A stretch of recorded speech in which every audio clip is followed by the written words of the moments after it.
Here is an introduction of Kristi Deada. She is the president Twin Sparks Consulting by Corinne Robinson from Coldwell Banker. I was like, I'm too old for this. How can I possibly get this all together anymore? And really, the answer was just stop, take a deep breath, it'll be okay. And so I did get a blog started, and that was step one. Trying to have people find it is step two. And linking in with all the other sites that tie it all in together with these social networking sites is step three. And for that, just to speed up the learning curve, I have hired a professional. And that professional is here with us today. She's the master of all things socially networked, and she is going to teach us how to tweet, why we like retweets, and how Twitter is going to fill up our pipeline and help us do our marketing. So please join me in welcoming Kristi Deada. Here is Kristi Deada, President Twin Sparks Consulting. Kristi is a writer, speaker, career coach, and business consultant devoted to bringing people and organizations from spark to success. Her ebooks, newsletters, coaching, and seminars have helped countless professionals and business owners articulate goals, develop a strong brand, and communicate their unique value to marketplace. Here is Kristi. So, 6 months ago, a guy named Greg Abbott took the step into entrepreneurship. And Greg is not necessarily the type of person that you think of when you think about a successful entrepreneur. For one, he's relatively young. That's getting more and more common. He didn't have any business background. In fact, he had an art degree. What he did have was motivation. Prior to starting his business, he had been parking cars as a hotel valet to make ends meet. And as he approached his 30th birthday, he thought to himself, well, it's time for me to grow up and do something with my life. And so he quit his job as a valet and he went back home to Hawaii and decided that he was going to reevaluate his life, figure out something that he could do that was going to make a difference. Greg's father is a caterer, and the dish that his father made that got rave reviews every time that he went out were these little stuffed filled pies. They have different fillings and such, and every time they went to a party, the trays would be absolutely cleared. And so on a lark one day, Greg and his father decided to fry up a couple of these things and see what they tasted like fried. And the result that they got was so good that Greg decided to start a business off of it. Now, the restaurant business is notoriously difficult to get into. There are relatively high costs when you're starting up with your facilities and so on and so forth, low profit margins, a lot of competition. So Greg did everything that you're supposed to do in planning a business. He scouted a location. He spent a lot of time developing his product. He had people tasting it, making sure that he thought that it was something that was going to resonate well with people. He came up with all sorts of fancy schmancy flavors like barbecue beef brisket and chicken pot pie. And a particular favorite of mine I wish that I could try is the peanut butter creme with chocolate chips. That sounds delightful. I hope everybody had lunch. So he did all this work. He invested $32,000 of his own money in buying a used trailer off of Craigslist and retrofitting it with a new commercial kitchen so that he could make these pies and sell them to the world. This is the result with these fried pies. Pretty simple concept. It's a food court, a little food cart based in Portland, Oregon. And every night he opens up, sells these fried pies to the world. So from what we talked about, it sounds like he's got all the right pieces in place. He's got a good product, got a good location, got all the facilities that he needs.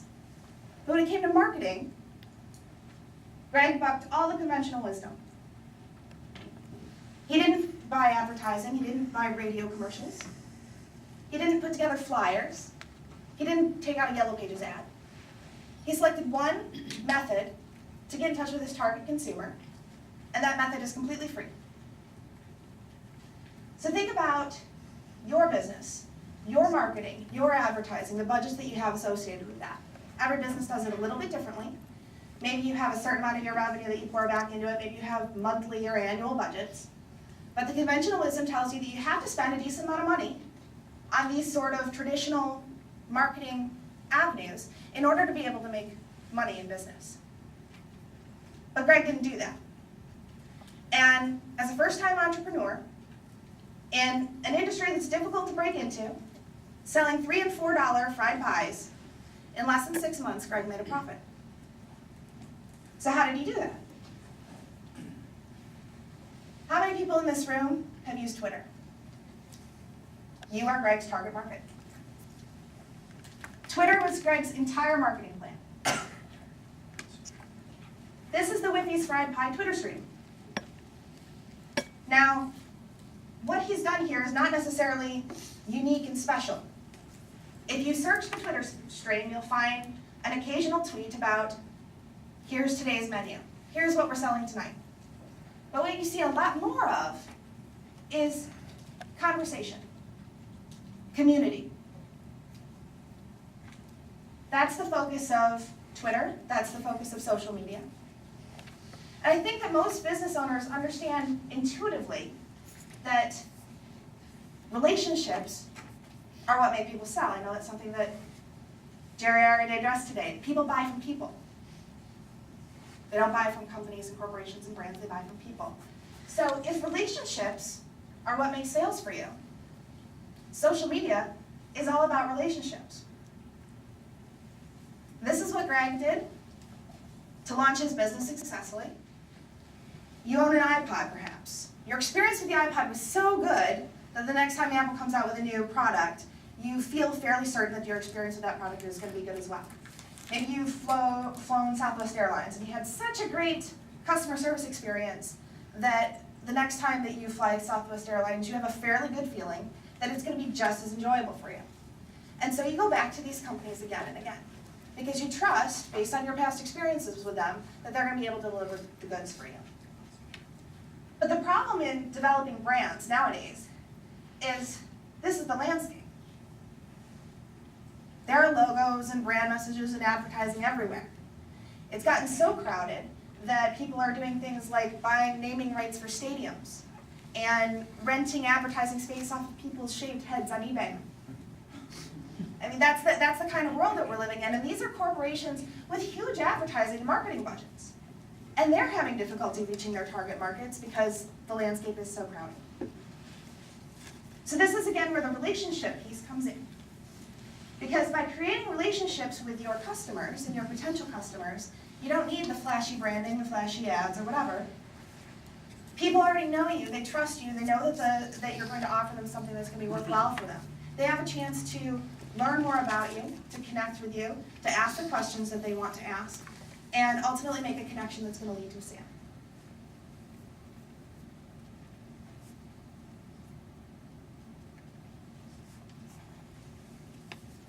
So as business owners, why do you participate in networking activities? Anyone want to share? What's the benefit of networking for you? Referrals. And actually, referrals is the key to this whole concept, because referrals is, that's when you have built enough trust with a person that they're willing to share your